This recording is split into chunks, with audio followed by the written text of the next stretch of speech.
Hey, welcome back to our onboarding series. Today we're going to dig deeper into the eCard customizations and branding options. Our focus is on creating visually appealing eCards that truly resonate with your audience. Let's get started with customizing your eCards by going over to the eCards tab.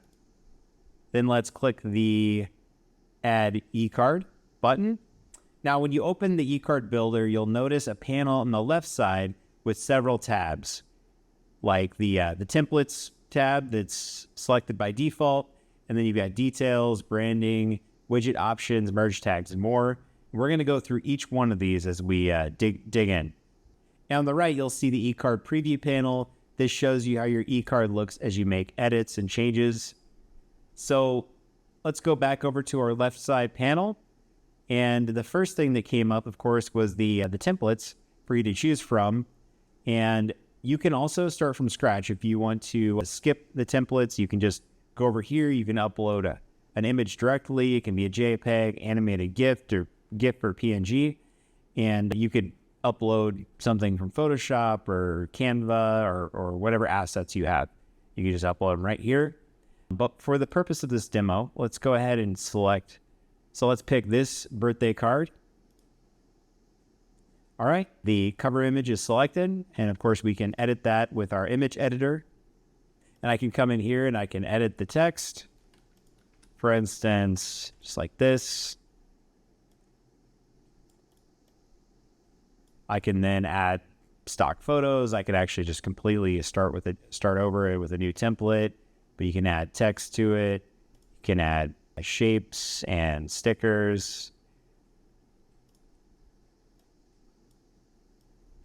Just for fun.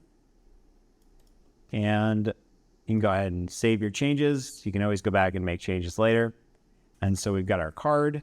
You can see the template included some content. This rich text editor has lots of options. I can even add custom HTML here if I'd like. So you have whatever options you need. And let's see. So let's say we want to change the backdrop of the card. We can just click change backdrop, and I can, search for birthday. And let's see if we can get a good birthday backdrop. This looks good. And one other thing is we have these apply to all features. And so you can click those buttons to apply that change to all the rest of the eCards that are in the same widget. So let's go to adjust envelope lining. We can change the color of the lining. So instead of just being that gold, we can change it to another color. And then you got more customization options. So we can make it more fun with some confetti when the card is opened. We can upload an audio file so that whenever the card is opened, music will play. And you can also add videos so that whenever the card is opened, the envelope or the card will actually flip over, revealing a video that will automatically play.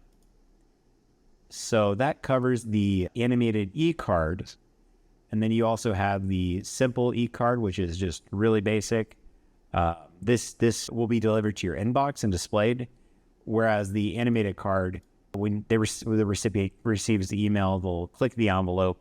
It'll open up on the web page. So, and then the last thing in here is the email subject.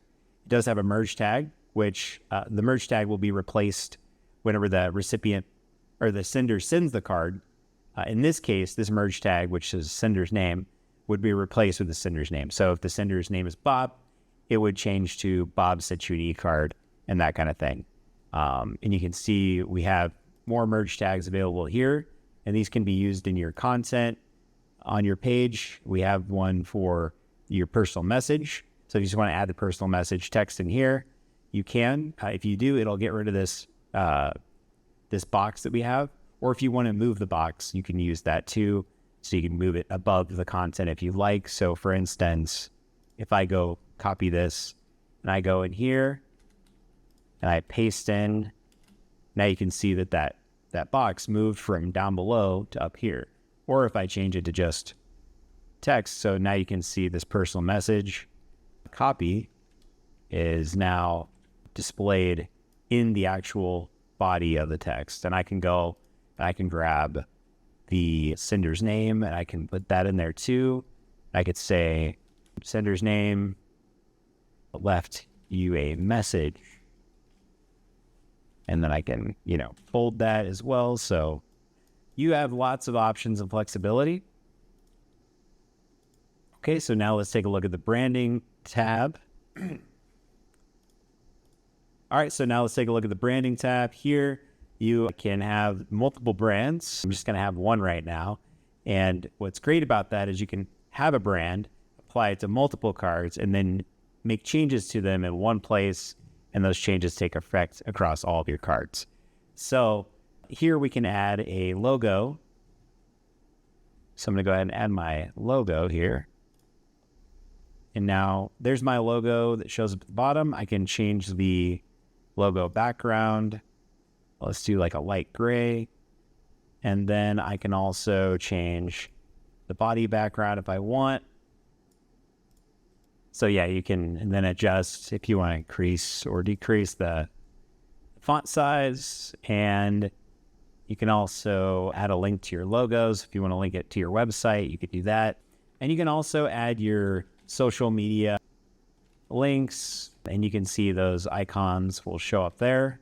So you can brand your card around those things. And then next thing we need to do is then save our brand. Those changes, now those will take effect across all the other eCards. And that covers the branding tab. Next, we're going to take a look at widget options. And the first thing you'll see here is the assigned widget. So right now it's assigned to my only widget. And if I had another one, I could actually change that assignment and move it to a different widget. I can also hide it from the widget so that, senders are not selecting and sending this card. So say it's a holiday card or something like that, and I just want it to be hidden, but still allow recipients to still access their cards. Because if I delete it, recipients of old cards would lose access to those.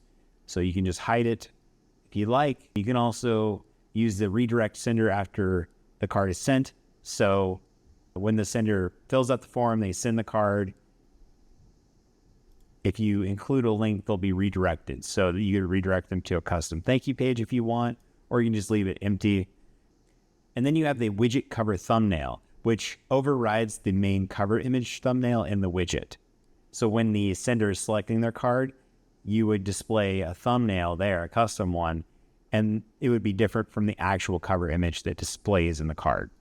And last, you have scheduling options. So you could set a predefined time, or you can turn it on and off so that they can select and schedule a card to be sent later. And then you have the merge tags, which we covered a little bit. These are great for the email signature, or you can put them in the body copy or whatever you need to do with them, but they're super flexible and allow you for more customization. And then you have the More tab, and really this is just your social media title. So whenever your card is shared via link or to Facebook, that preview pop-up, it'll display your eCard, and you can include a custom title right here. You can set it right there. You can also set a custom description.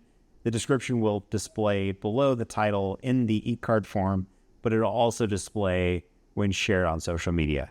So let's go ahead and save our eCard. And we can go ahead and preview that. We can now see our eCard in the widgets, and we can share it. Customize it, add our personal message, share it on social media.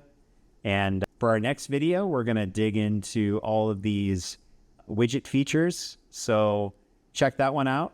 Thanks for watching. And if you have any questions, feel free to reach out. Thanks.